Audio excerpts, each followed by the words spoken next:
नमस्कार, महाराष्ट्र कल्चर या यूट्यूब चॅनलवर आपले स्वागत आहे.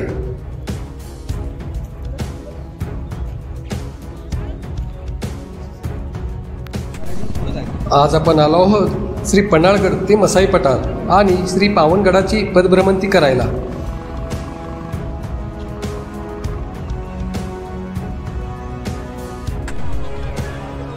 या पदभ्रमंतीचे आयोजन शिलेदार सह्याद्रीचे यांच्यातर्फे करण्यात आले आहे.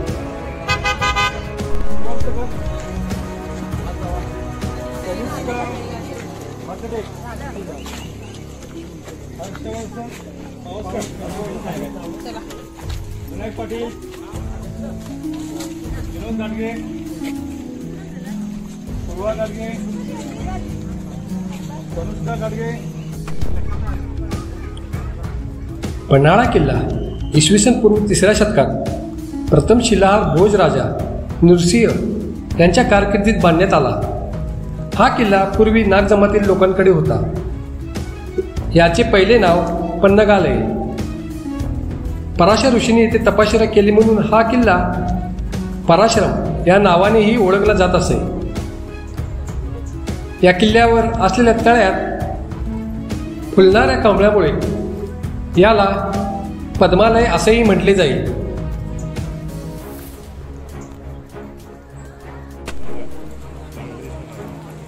ब्रह्मदेवाने या डोंगरावर तपश्चर्या केल्यामुळे पुरातनात याचा उल्लेख ब्रह्मशैल या नावाने आहे.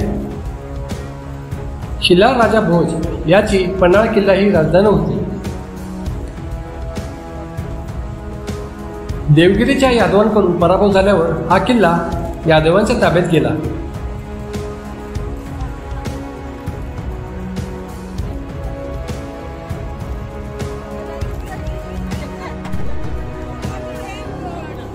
यादवानंतर 1489 मध्ये पन्हाळा किल्ला विजापूरकरांकडे गेला. इसवी सन 1659 मध्ये अफजल वधानंतर 18 दिवसातच शिवरायांनी हा किल्ला घेतला. 2 मार्च 1660 मध्ये किल्ल्यात सिद्धी जोहरचा वेढा पडला. सिद्धी जोहरच्या वेढ्यानंतर महाराजांनी हा किल्ला विजापुरांच्या ताब्यात दिला. पण 1673 मध्ये कोंडाजी फर्जंद याबरोबर सैन्य पाठवून भेदनीतीचा उपयोग करून महाराजांनी तो पुन्हा किल्ला ताब्यात घेतला.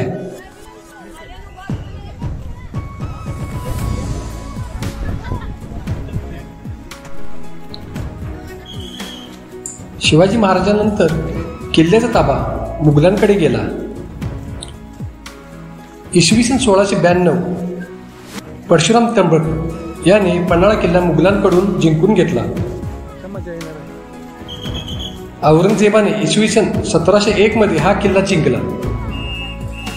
त्याच वर्षी रामचंद्र पंत अमात्याने तो परत जिंकून घेतला. पुढे 1705 मध्ये ताराराणींनी पन्हाळा ही कोल्हापूरची राजधानी बनवली.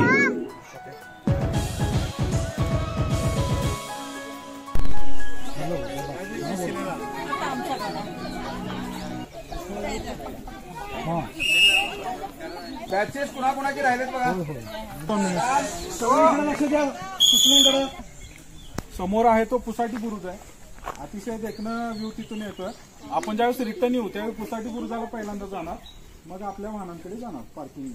इथून आता ट्रेक स्टार्ट होतोय. हा आपला बेस पॉइंट आहे आणि साधारणपणे इथून एक 2.5 ते 3 किलोमीटर आपल्याला ट्रेक करत जायचं आहे मसाई पठारावर.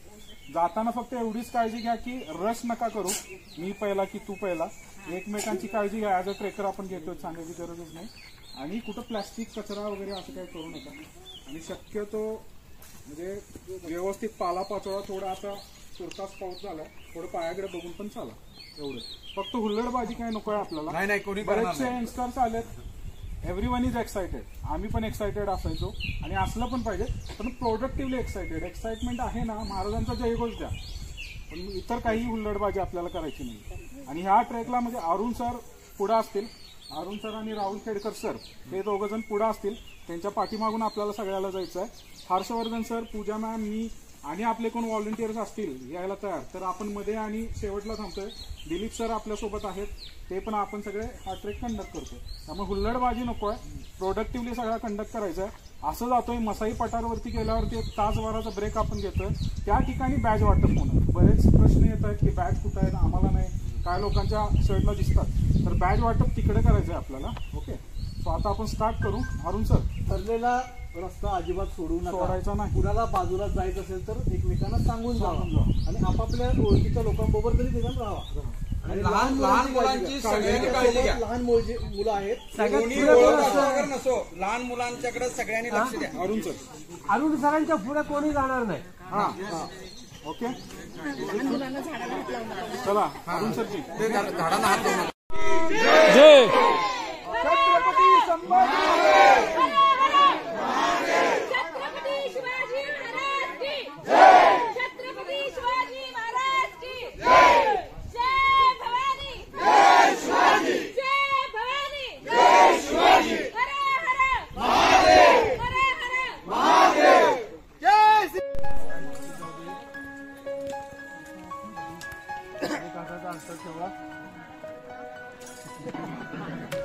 अचानक काय तर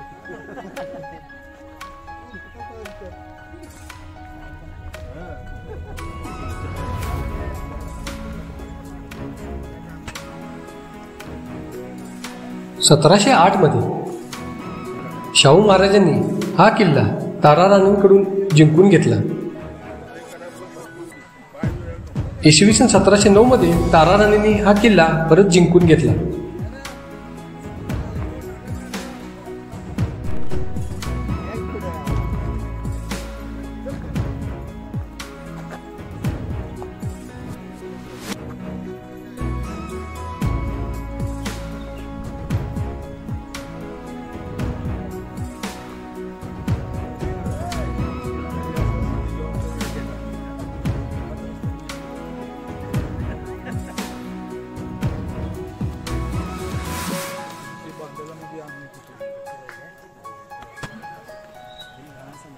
त्यानंतर 1782 पर्यंत पन्हाळा ही कोल्हापूरची राजधानी होती.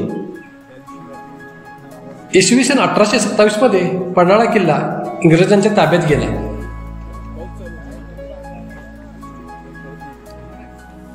कवी मोरोपंत पराडकर यांचा जन्म याच किल्ल्यावर झाला होता.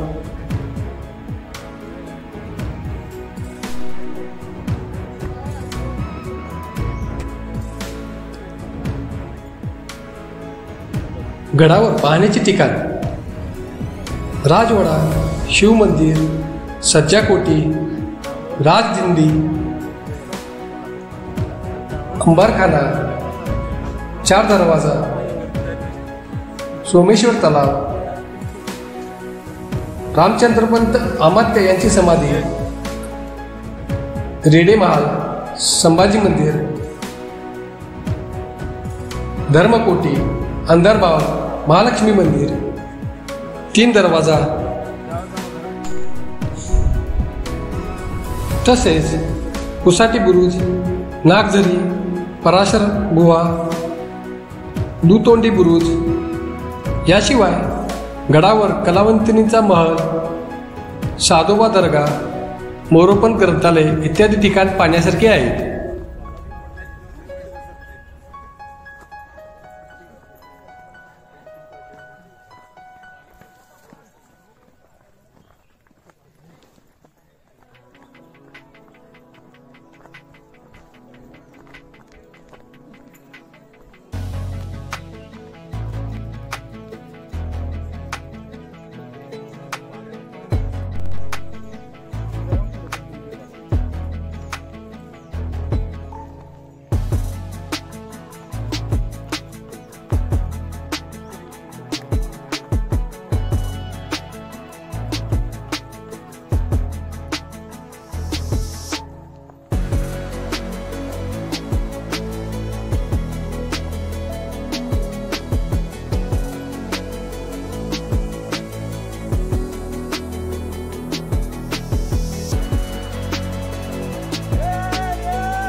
गुड आधी कोण दिसत नाही आता तुमचं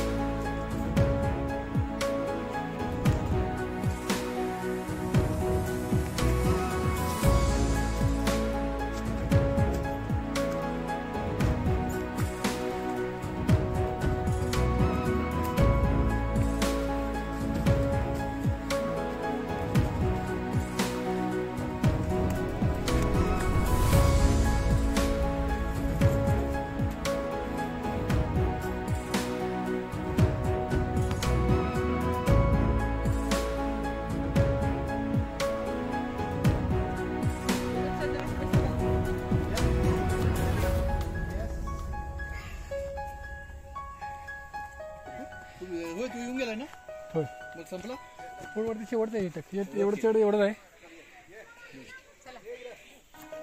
ओके चला लागलं का?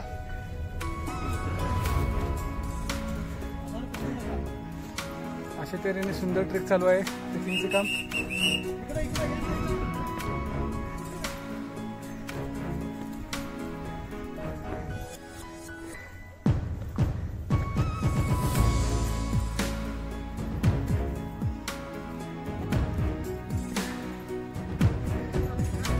नाही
बारा महिने तेच आहे ना इथे.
वेलकम टू मठा. अजून जायचं नाही, अजून अर्धा तास आहे. थोडं बाकी आता आलं की ह्या गावात सांगितलं की आता प्लेन आहे, आता चढ काही नाही.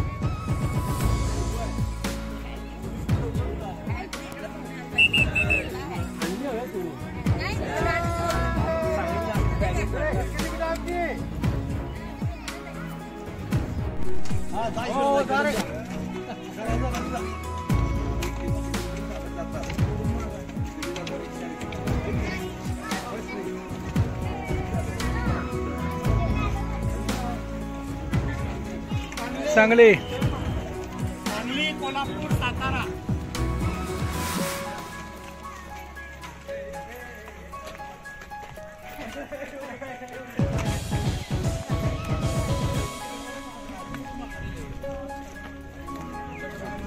शेजारी पाजारी पूर्व आणि देवाला आणि होणार बघा.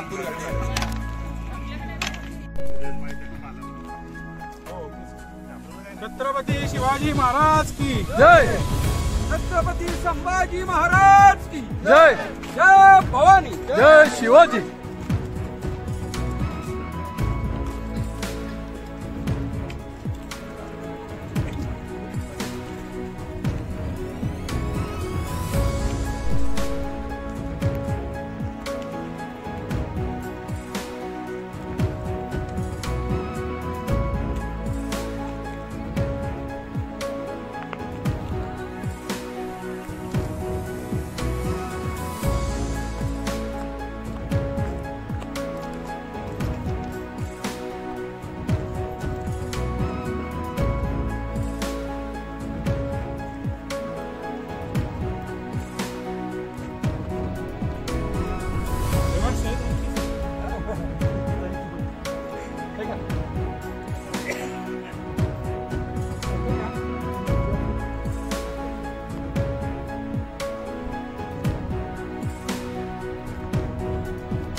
देसाई पाटील सर आपले.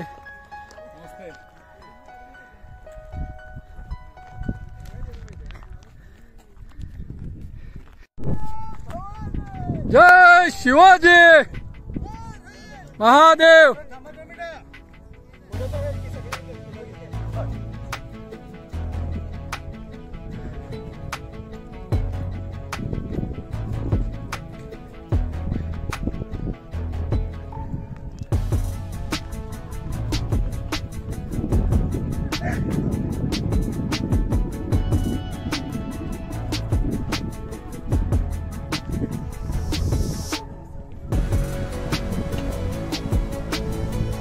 दोनशे ते 800 फूट रुंद अशा वेगवेगळ्या 10 पठारांचे मिळून बनलेले मसाई पठार हे पाचगणीच्या टेबल लँडपेक्षाही मोठे आहे. पन्हाळ्यापासून अवघ्या 7 किलोमीटर अंतरावर असणाऱ्या या पठारावर जाण्यासाठी बुधवार पेठ, आपटी, म्हाळुंगे मार्गे जावे लागते.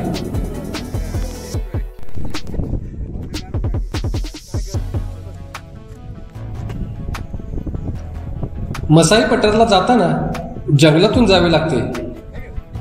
पूर्वी या ठिकाणी शाहूकालीन चहाचे मळे होते.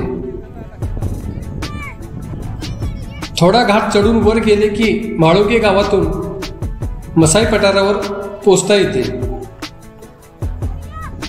हिरव्यागार गवताची शाल पांघरलेल्या मसाई पठारावर वारे प्रचंड वेगाने वाहतात. पठारावर मसाई देवीचे छोटेसे एक मंदिर आहे. मसाई देवीच्या नावावरूनच या पठाराला मसाई पठार नाव पडले आहे. पावसाळ्यामध्ये पठारावर विविध प्रकारच्या 50 ते 60 अल्पजीवी वनस्पती उगवतात. यामध्ये कीटकभक्षी वनस्पती, रानतेरडा, गेंदफूल, कंदील फूल, सोनकी फूल, ग्राउंड ऑर्किड आढळतात. याचबरोबर 50 प्रकारचे विविध पक्षी पाहायला मिळतात.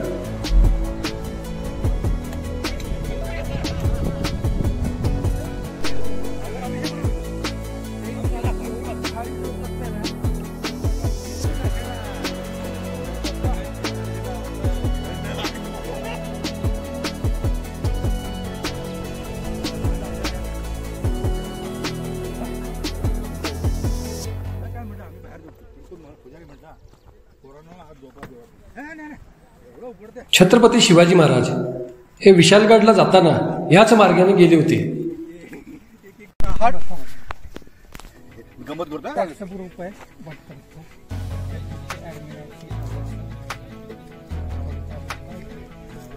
मित्रांनो, एक गंमत म्हणून सांगतो. हा जो आहे हा संपूर्ण दिसतोय की नाही, हा मसाई पठार, हा ओरिजिनल मसाई पठार. आणि हा जो आहे हा डुप्लिकेट मसाई पठार. बरं का, हा डुप्लिकेट मसाई.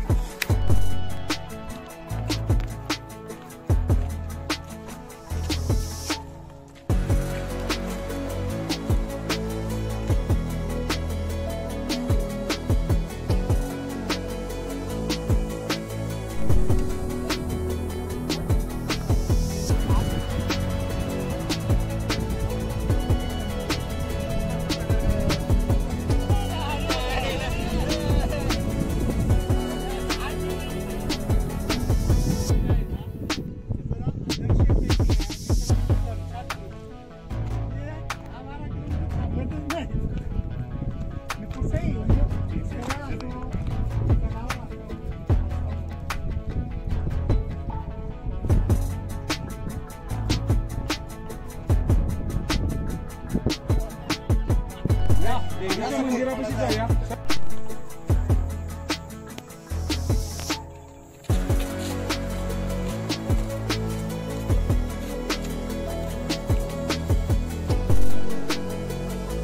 चला बसायने आता.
समोर दिसणारी वास्तू म्हणजे पुसाटी बुरुज. पन्हाळ्याच्या पश्चिम टोकावर हा पुसाटी किंवा पिछाडी बुरुज आहे. येथे 2 बुरुज असून त्यामध्ये खंदक आहे. बुरुज काळ्या घडीव दगडात बांधलेले असून त्याची उंची 20 फूट आहे.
त्या रेस्टॉरंटच्या ठिकाणात आपण लेफ्टला जायला पाहिजे. हळूहळू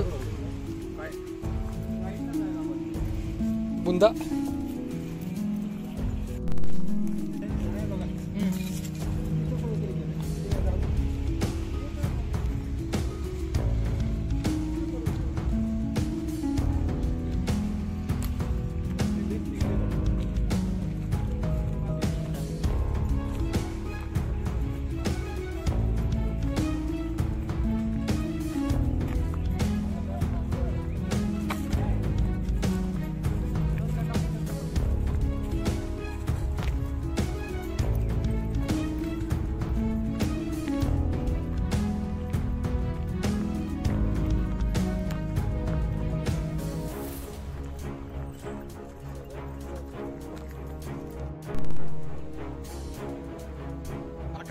पुढे नका जाऊ.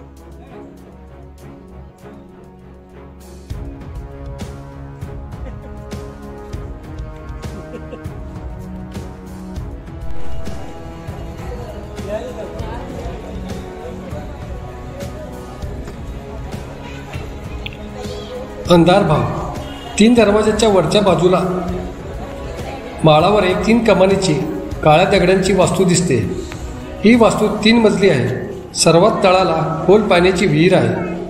मधल्या मजल्यावर तटाबाहेर जाण्यासाठी खिडकी वजा चोर दरवाजा आहे.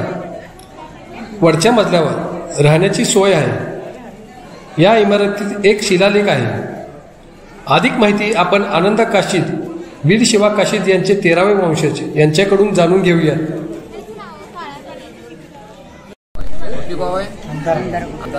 दुसरी गोष्ट, खाली तळामध्ये पाणी, तळामध्ये पाणी. दुसऱ्या मजल्यामध्ये चोर दरवाजा. इथून आत डाव्या बाजूला चोर दरवाजा आहे, जो गडाच्या बाहेरच्या बाजूला पडतो. वरती 4 बाजूला जे आपल्याला खोल्या दिसतात त्या सगळ्या खोल्यामध्ये सैन्य राहायला असायचं. आणि सगळं बांधकाम 1200 वर्षापूर्वीचं आहे. काही ठिकाणी आता हे नवीन आपल्याला केल्यासारखं दिसतंय, पण प्रत्यक्षातलं सगळं बांधकाम हे 1200 वर्षापूर्वीचं आहे. भोजराजांच्या काळात, चालुक्य राजांच्या काळात याच्यात बांधकाम झालेलं आहे. नंतर शिवरायांच्या काळामध्ये पण यामध्ये डागडुजी झाली आहे. वेळच्या वेळी या इमारतींना डागडुजी केलेली आहे. काही जी पडझड झाली ती परत परत बांधलेली आहे. पण बांधकाम पूर्वीचंच आहे. मला काय सांगायचं आहे, वीर जी आहे ती पूर्वीचीच आहे, पाणी ही पूर्वीचंच आहे. बंदोबस्त याला का केला गेला आहे की जर यदा कदाचित शत्रू वर आला आणि जर त्यानं विषप्रयोग करायला चालू केला, पाण्याच्या ठिकाणी विषप्रयोग केलं जायचं, तर एकांतिका असं ना विहीर नजरेच्या खातर असलेली, म्हणजे सैन्याच्या नजरेच्या खातर असलेली, सैन्याची सतत नजर असणारी आणि आपल्या विश्वासाची विहीर असावी, जेणेकरून त्यातून हक्कानं आपण पाणी पिता यावं. बरोबर. तर ही अशी पद्धतीची विहीर आहे. अंधार बाव म्हणजे अंधारात असणारी, बाव म्हणजे विहीर. दुसरी गोष्ट, ही तटबंदीच्या शेजारी आहे. म्हणजे ह्याचं लगेच बांधकाम तटबंदीचं बांधकाम आहे, त्याला लागूनच आहे.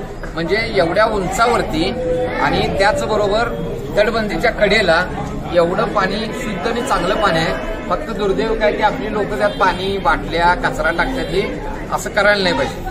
त्याची शुद्धी आपणच ठेवली पाहिजे. आता प्यायची पाण्याची किती समस्या आपण बघतोय, किती महिला कसं पाणी हे करतोय आपण बघतोय.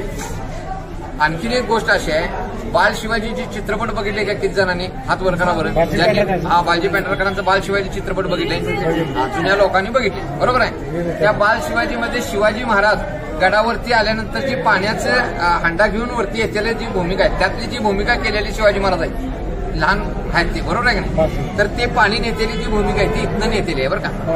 त्याचं शूटिंग इथं आहे. हा, लहान शिवाजी महाराज गडावरती माहिती घेण्यासाठी आलेले असतात आणि ते माहिती घेत असताना त्या जे रखवालदार असतोय त्याला काय केलेलं असते, त्यानं म्हणजे जेवण मटणाचं आणलेलं असते, घरातल्यानी दिले म्हणून. मग तो म्हणतोय पाणी घेऊन येता. मग ते पाणी आणायला गेल्यानंतर शिवाजी महाराज इथनं असं ते पाणी घेऊन निघालेले असतात. तर ते गडावरती माहिती घ्यायसाठी आलेले असं दाखवले शिवाजी महाराज, बरोबर आहे. हा, गुप्त माहिती. तर अशा पद्धतीची ही विहीर आहे. यामध्ये तळामध्ये पाणी दुसऱ्या दरवाज्यात, आता जे समोर दिसते का नाही, तिथून चोर दरवाजा आहे. जायला वाट छोटी असल्यामुळे, लहान मुलं त्यांना आपल्याकडे असल्यामुळे किंवा महिला आहेत, धक्का लागतोय. एखाद वेळेस कडेला जाताना असं धक्का लागतोय, आपण पडू शकतोय, म्हणून तिकडे नेलेलं नाही. तुम्हाला मी मुद्दाम इकडे कोपऱ्यात थांबवले. आणखीन एक गोष्ट म्हणजे, आता पन्हाळ्याची थोडक्यात माहिती इथं आधी सांगतो, मग पुढे आपण जाऊया. तुम्ही जिथून गाड्यावरती आल्या तो आहे 4 दरवाजा. जिथून गाड्यावरती आला तो दरवाजा कुठला? 4 दरवाजा आहे. आणि तो जो 4 दरवाजा आहे तो जो डांबरी रस्ता आहे तो इंग्रजांनी केलेला आहे. कुणी केलेला आहे? इंग्रजांनी केलेला आहे. इंग्रजांनी का केला? कारण इंग्रजांच्या विरोधात हे सगळे जे गड किल्ले आहेत ते त्यांच्या विरोधात उठाव करत होते. कोणाच्या विरोधात? इंग्रजांच्या विरोधात. म्हणून इंग्रजांनी काय केलं की तोफा लावून दरवाजे पाडले. इंग्रजांनी काय केले? तोफा लावल्या आणि दरवाजे पाडले. आणि दरवाजे पाडल्यानंतर त्यांनी काय केलं की त्या मार्गावरला जे हे आहेत, जे दरवाजे आहेत ते पाडलं, तटबंदी पाडली, बुरुज पाडले आणि रस्त्यावरती केला. तर तो तिथला जो दरवाजा आहे तो त्याला 4 दरवाजा म्हणतात. काय म्हणतात? 4 दरवाजा. त्या 4 दरवाजाच्या पहिला जो दरवाजा आहे तो खाली आहे. आणि 4 दरवाजा हा पन्हाळगडचा मुख्य दरवाजा आहे. जसं बंगल्याच्या मेन गेट असते, बंगल्याचा मुख्य दरवाजा जसा असतोय आणि मागचा आपला परसाकडला दरवाजा किंवा उपदरवाजा म्हणतोय आपण त्याला, बरोबर आहे. पण जो मेन गेट आहे तसं या पन्हाळगडाचा मेन गेट आहे तो 4 दरवाजा आहे. जिथं आपल्याला कर घेतला जातोय तो दुसरा आणि तिसऱ्या दरवाजाच्या मधला कर घेतलेला आहे. ते खाली पहिला दरवाजा शिवकाशीदांच्या समाधीच्या इथं आहे. आणि पहिल्या दरवाजाच्या तिथं हत्ती घोडी वगैरे बांधायची जागा आहे, त्याला दगड आहेत तिथं. हा, त्याचबरोबर पहिला दरवाजा तिथं पडलेला आहे.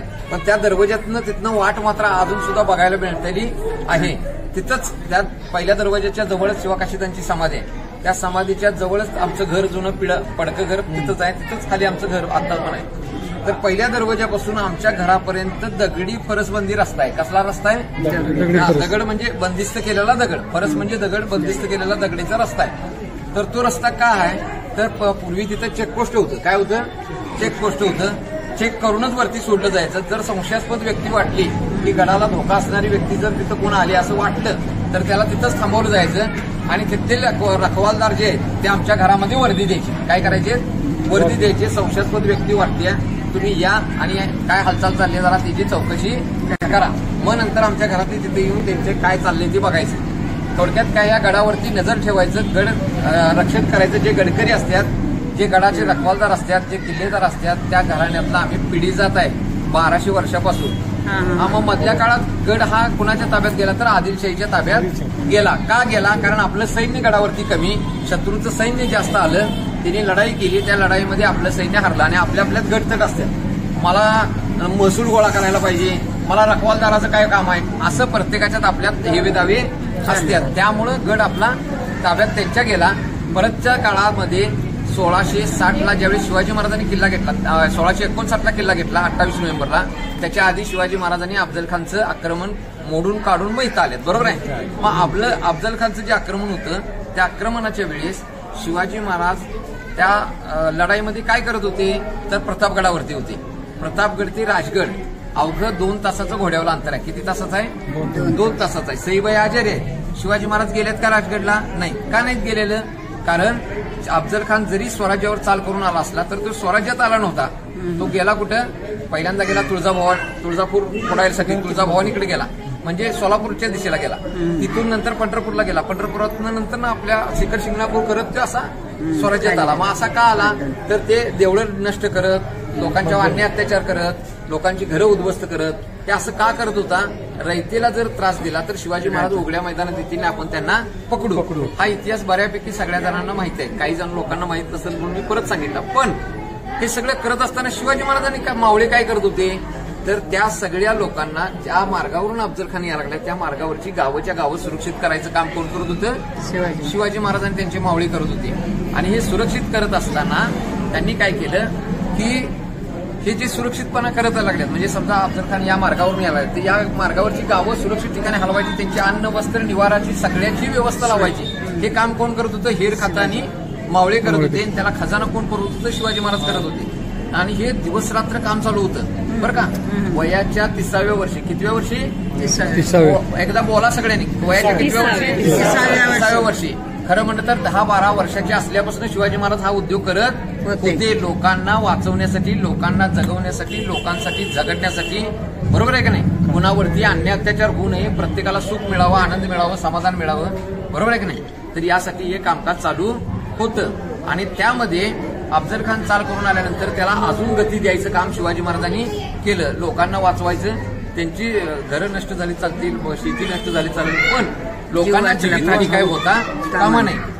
असंच ते सुरक्षित हलवत होते. ती बातमी येऊन पन्हाळगडला पोहोचली. कुठं पोहोचली? पन्हाळगडात. सगळ्या गडावर पोहोचली, पन्हाळगडलाही पोहोचली. आणि मग इथल्या स्थानिक लोकांना जे आदिलशाहीचं राज्य जे गडावरती होतं का नाही, ती आसपासच्या लोकांना छळत होती. आणि आसपासच्या लोकांना म्हणजे ही जी गडकरी मंडळी आहेत की नाही आमची, काशीदांच्यातले असतील, बाकी इतर समाजातले असतील, गोंधळे असतील, ही सगळी जी 12 बलुतेदार आहेत, 18 पगड जाती आहेत, या सगळ्यांना छळलं जायचं. गडाच्या आसपासच्या लोकांना, गडाच्या घेऱ्यातल्या लोकांना, गडकऱ्यांना. कळालं? गडकरी म्हणजे गड सांभाळणारी सगळी लोक, असं काही नाही की नुसतं आम्हीच. सगळीच त्यामध्ये आली. तर या सगळ्या लोकांना ते छळलं जायचं. म्हणजे कसं छळलं जायचं? तर 100 पोती जर धान्य हिने पिकवलं असलं तर यांना 20 पोतीच धान्य यांच्या घरात ठेवायचं. 20 पोती का ठेवायचं? फक्त वर्षभर जगण्यापुरतं धान्य ठेवायचं, बाकी सगळं लुटून न्यायचं. याला म्हणायचं गुलामी. कळालं? चला, तर अजून काही इतिहास आपण पुढे नंतर सांगूया, कारण कसं आहे, गर्दी करायला नको, गर्दी बरीच आहे. आपण पाट्या बदलायचं, तसं पाट्या बदलायचं काम आहे. नाहीतर जर आधीचं जर बघितलं तर हे रिअल आहे ना. बरं. हा, सत्ता आल्यानंतर प्रत्येक जण बदलणार, तो काही भाग नाही. तुम्ही सरपंचाला तुमची पाठी लावणार, सरपंचाला यांची लावणार, मी झाली माझी लावणार. त्यामुळे तिथं लावली. ऍक्च्युली हे 1200 वर्षापूर्वीचं बांधकाम आहे. 1200 वर्षापूर्वी इथं तिचं आक्रमणच नाही, आलेलीच नाही, तर मग बांधकाम कुठलं मग? आणि याचा पुरावा तुम्हाला आता 3 दरवाज्यात 3 गेल्यानंतर दाखवतो. हे जे खोललेलं आहे ते 1200 वर्षापूर्वीच आहे, आत्ताचं नाही.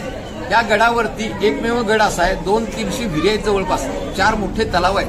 या पाण्याचा शोध घेतला कोणी? असे अनेक प्रश्न आहेत, मी सांगेन तुम्हाला जसं जसं पुढे जाईल.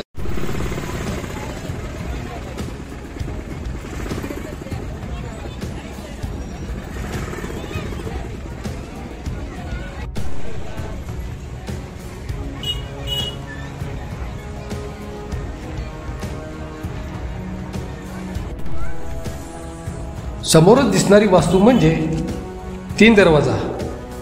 हा पश्चिमेकडील सर्वात महत्त्वाचा दरवाजा आहे. याला कोकण दरवाजा असंही म्हणतात.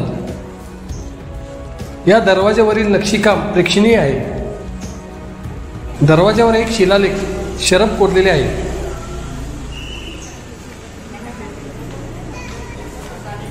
त्या चौकामध्ये आहे. हा, आणि याला काय म्हणतात? 3 दरवाजा म्हणतात. पश्चिम दरवाजा म्हणतात, कोकण दरवाजा म्हणतात. काय काय म्हणतात? 3 दरवाजा. 3 ठिकाणी दरवाजा आहे म्हणून 3 दरवाजा.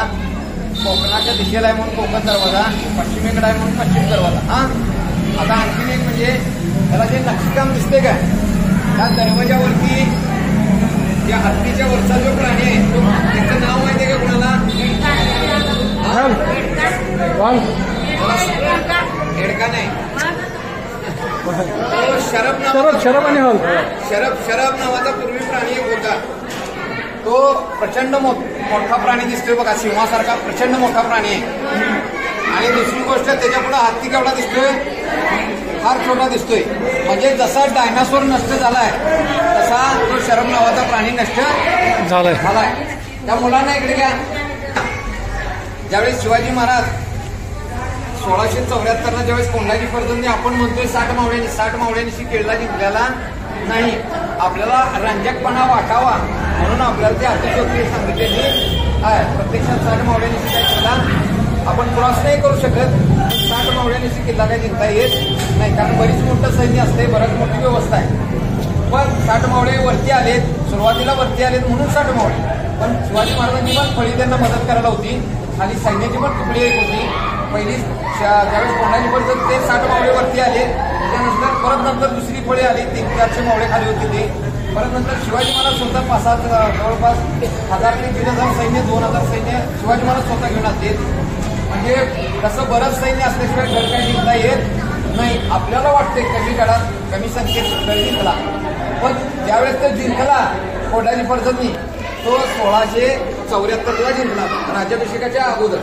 तर जिंकल्यानंतर तर शिवाजी महाराजांना या पश्चिम दरवाजाकडून या लावलं, तिथं मध्ये घोड्यावरती उभा केलं, चारी बाजूनं त्यांच्यावरती पुष्पवृष्टी केली, या चाफ्याची फुलं, या भागातली सगळी फुलं, आणि त्याचबरोबर सुवर्ण मुद्रा, म्हणजे राज्याभिषेकाच्या आधी या ठिकाणी त्यांचा राज्याभिषेक साजरा केल्यासारखा मावळ्यांनी हा गड ताब्यात देऊन केला. बरोबर आहे.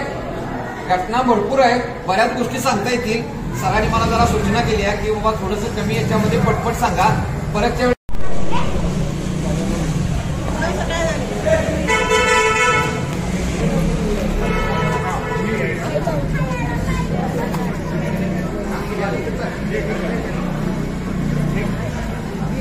पाणी दिसलं ना?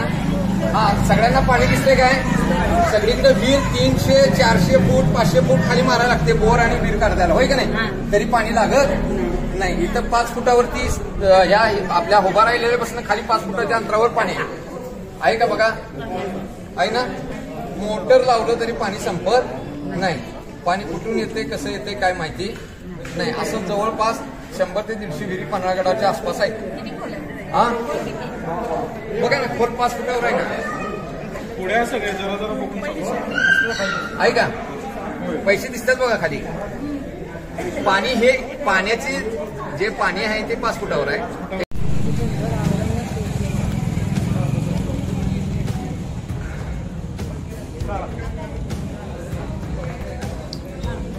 इसवी सन 1676 मध्ये कोंडाजी फडजनने येथूनच अवघ्या 60 मावळ्यांनीशी किल्ला जिंकला होता. जरा एक मिनिट. हे गडावरचं जे पाणी आहे ते अशा पद्धतीनं बाहेर काढलं जायचं. मोहरी, बरोबर आहे का? गडावरच्या ज्या पाण्याच्या मोहऱ्या आहेत त्या कशा आहेत बघा, किती सुरेख पद्धतीनं काढल्या. याच्यात निचरा राहू शकतोय काय, कचरा अडकू शकतोय काय नाही. पण वरती मात्र जाळी बसवली बरं का. त्या जाळी म्हणजे कचरा वरच्यावर तटला पाहिजे, पाणी फक्त निघून गेलं पाहिजे. दुसरी गोष्ट, पाणी निघून जाताना कसं आहे, त्याला आडवी दगड कशी लावल्यात बघा, म्हणजे त्यानं बांधकाम सुद्धा इकडे पाडलं नाही पाहिजे. त्याला खालीच नेऊन सोडले बघा, त्या गटरीचा आकार करत बरोबर खाली नेले दगड लावत. बरोबर आहे.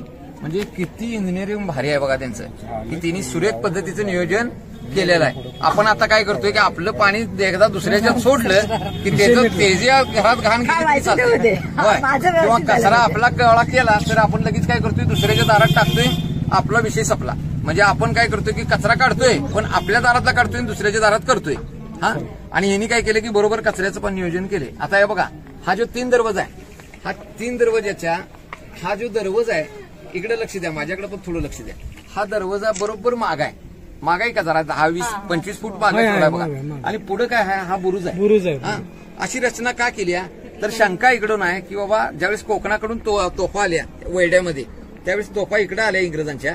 आणि ही जी आता शाळा दिसते की नाही, हायस्कूल, ह्याच्या खालच्या बाजूला टिकडी दिसते बघा, ते आता शेती 3 दिसते. तिथून ह्याच्यावर मारा करायचा प्रयत्न केलाय. पण मारा करत असताना मारा का नाही लागलेला? इंग्रजांच्या तोफा म्हणजे लांब पल्ल्याचे, त्याचा वेग पण आहे. फक्त खालून गोळा वर जाताना वेग कमी होत जातोय, कारण आपल्याला हवेला छेदत जायला लागते. आणि वरून गोळा खाली जाताना काय होते, गुरुत्वाकर्षणाच्या नियमानं गोळा फास्ट जातोय, त्यामुळे वेग वाढतोय. पण खालून गोळा येत असताना इंग्रजांच्या तोफा किती लक्षपूर्वक आहेत बघा, की तिने बरोबर पट्टीवर मारा केलाय. फक्त काय की त्या दगडी आपल्या पट्ट्या मोठ्या असल्यामुळे, दगडाच्या पट्टी जाड असल्यामुळं, दगड मोठा असल्यामुळं ते फुटलेलं नाही. नाहीतर जर तसं जर आपला कमी हे असतं तर लगेच फुटलं असतं. पण इंग्रजांच्या लोखंडी तोफ गोळ्याला सुद्धा ते फुटलेलं नाही. दुसरी गोष्ट, त्यांचा नियम इतका अॅक्युरेट का नाही लागू शकत नव्हता, कारण त्याला हे 25 ते 30 फुटाचा अंतर आहे बघा पुढे मध्ये. आणि पहिला मारा जो लागतोय ते या बुरुजावर लागतोय, आणि तो खोबणीमध्ये असा दरवाजा बसवलाय. म्हणजे दिसताना खालून ज्यावेळेस बघतोय त्यावेळेस आपल्याला दरवाजा दिसत नाही, पट्टी दिसतच नाही. वरची इमारत आणि तटबंदी दिसते, पण त्या दरवाजाची जी पट्टी आहे ती दिसत नाही. त्याच्यावर मारा करता येत नाही. दुर्बिणीतनं निशाणा धरता येतोय पण मारा नाही करता येत नाही, कारण खालून बरोबर गोळा काय होतोय, सरळ वर तर जातोय, नाहीतर सरळ ह्या बुरुजावर तर येतोय. बरोबर आहे. चला हा पश्चिम म्हणजे मगाशी सांगितलं तसं परत एकदा सांगतो. हा पश्चिम दरवाजा, कोकण दरवाजा, 3 दरवाजा हा. आणि ह्यो गडाच्या वरती आल्यानंतर लागतोय बघा, खालून रस्त्यानं मग वर आल्यानंतर. ह्याला तळात दरवाजा नाही, डायरेक्ट वरती दरवाजा आहे. आणि असं पन्हाळ्याला एकूण 3 दरवाजे आहेत. हे 3 दरवाजा जो आपण पन्हाळ्या म्हणजे कोल्हापूरपासून वरती जो नाका लागला की नाही आपल्याला, तो 4 दरवाजा. आणि उत्तरेकडे असणारा वाघ दरवाजा. वाघ दरवाजा काय, 2 बाजूला 2 बुरुज आहेत आणि त्याच्यामध्ये खोबणीमध्ये दरवाजा बसवलाय. म्हणजे 2 बाजूला 2 जे बुरुज आहेत का नाही, ते वाघ पंजापासून असं बसल्यासारखं आहे. आणि खोबणीमध्ये त्याच्या तोंडातनंच आत आपल्याला यावं लागते. म्हणजे त्याला म्हणून वाघाचा आकार आहे म्हणून वाघ दरवाजा म्हणले. हा चला. पन्हाळा ते मसाई पठारचा व्हिडिओ लॉग भाग 1 तुम्हाला कसा वाटला हे आवर्जून नक्की कमेंट करून सांगा.